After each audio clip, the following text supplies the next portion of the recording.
आज दुनिया में एक ऐसा जियोपॉलिटिकल गेम चल रहा है जो बंदूक या मिसाइल से नहीं बल्कि पोर्ट्स, रेलवेज और ट्रेड कॉरिडोर से लड़ा जा रहा है। एक तरफ है चाइना का बेल्ट एंड रोड इनिशिएटिव जिसे हम BRI कहते हैं और दूसरी तरफ एक नया चैलेंजर उभर रहा है, India middle east Europe corridor यानी आईमेक। सवाल ये है कि क्या आईमेक चाइना के इतने बड़े और पावरफुल BRI को सच में चैलेंज कर सकता है या ये सिर्फ एक पॉलिटिकल अनाउंसमेंट बनकर रह जाएगा। नमस्कार, मैं हूं इंजीनियर जियाउर रहमान और आप देख रहे हैं एक ऐसा प्लेटफॉर्म जहां हम जियोपॉलिटिक्स को सिर्फ न्यूज़ की तरह नहीं बल्कि एक इंजीनियर के नज़रिए से समझते हैं। यहाँ हम मैप्स, रोड्स, पोर्ट्स और ग्लोबल सिस्टम्स को लॉजिकली ब्रेक करके समझते हैं ताकि आपको सरफेस नहीं बल्कि डेप्थ मिले।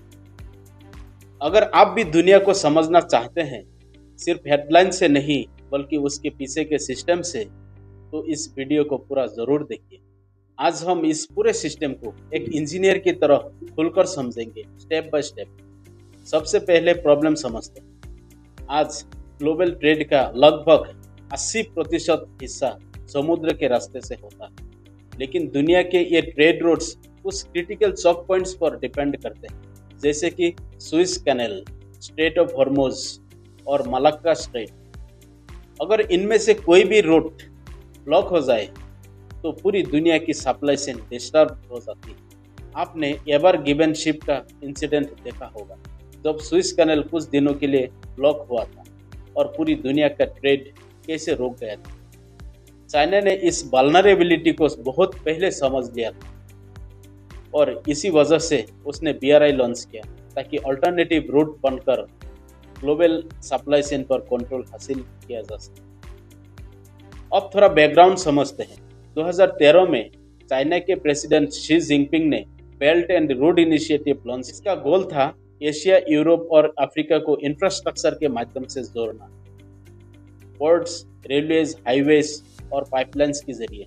आज BRI 140 से ज्यादा देशों तक फैल चुका है, लेकिन इसके साथ कोई कंट्रोवर्सीज भी आई, जैसे डेथ ट्रैप। श्रीलंका का एम्बेनटोटा पोर्ट इसका सबसे बड़ा एग्जाम्पल है, जहां लोन रिपे ना कर पाने का कारण पोर्ट का कंट्रोल चाइना को देना पड़ा। पाकिस्तान का गौदर पोर्ट भी कोई चैलेंज फेस कर रहा है।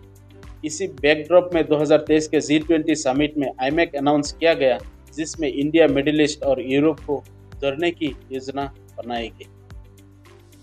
अब आते हैं कोर एनालिसिस पर, आईमेक वर्सेस BRI का असली इंजीनियरिंग कंपैरिजन। सबसे पहले बात करते हैं रूट डिजाइन।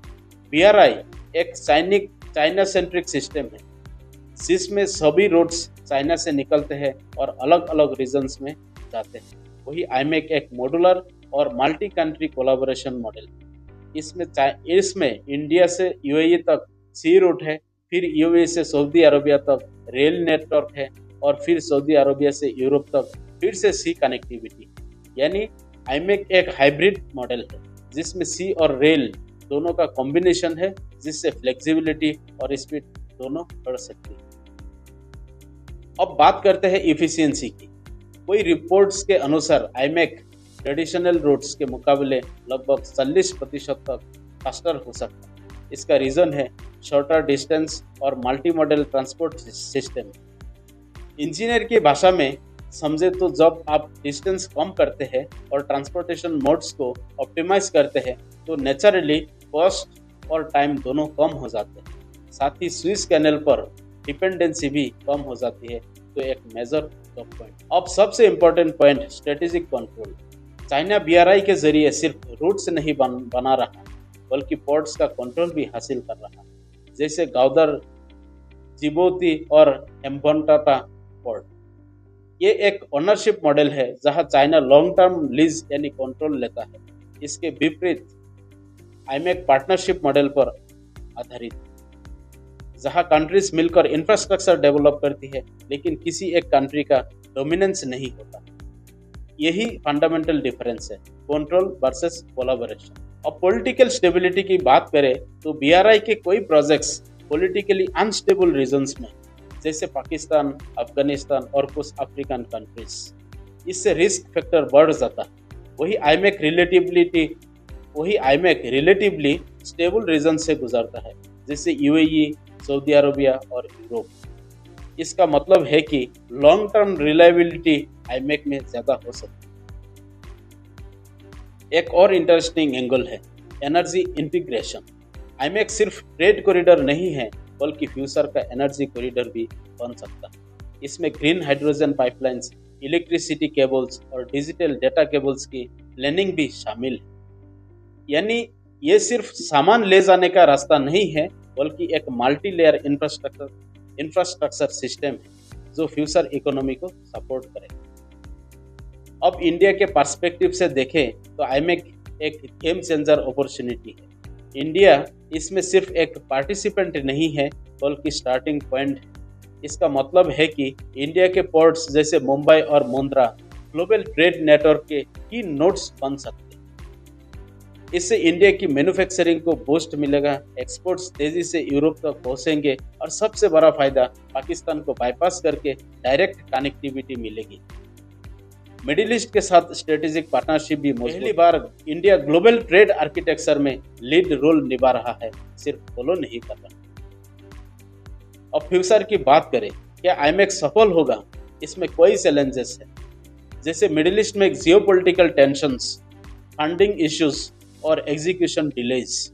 लेकिन अगर ये प्रोजेक्ट सक्सेसफुली इम्प्लीमेंट हो जाता है तो ग्लोबल सप्लाई चेन में बड़ा बदलाव आ सकता है। चाइना का इन्फ्लुएंस बैलेंस हो सकता है और इंडिया एक मेजर लॉजिस्टिक्स हब बन सकता है। तो कंक्लूजन में बात साफ है, पीआरआई और आईमेक सिर्फ इंफ्रास्ट्रक्चर प्रोजेक्ट्स नहीं, बल्कि 21st सेंचुरी का इकोनॉमिक युद्ध, जहां बुलेट्स नहीं बल्कि कंटेनर्स, पोर्ट्स और रेल लाइंस डिसाइड करेंगे कि फ्यूचर का ग्लोबल पावर कौन। और इस बार इंडिया साइडलाइंस पर नहीं है, बल्कि इस गेम का एक मेजर प्लेयर बन चुका है। अगर आपको ऐसे ही डीप पॉलिटिकल एनालिसिस पसंद आते हैं, जहां हम दुनिया को इंजीनियर के नजरिए से समझते हैं, तो चैनल को सब्सक्राइब जरूर कीजिए, वीडियो को लाइक कीजिए और अपने दोस्तों के साथ शेयर कीजिए।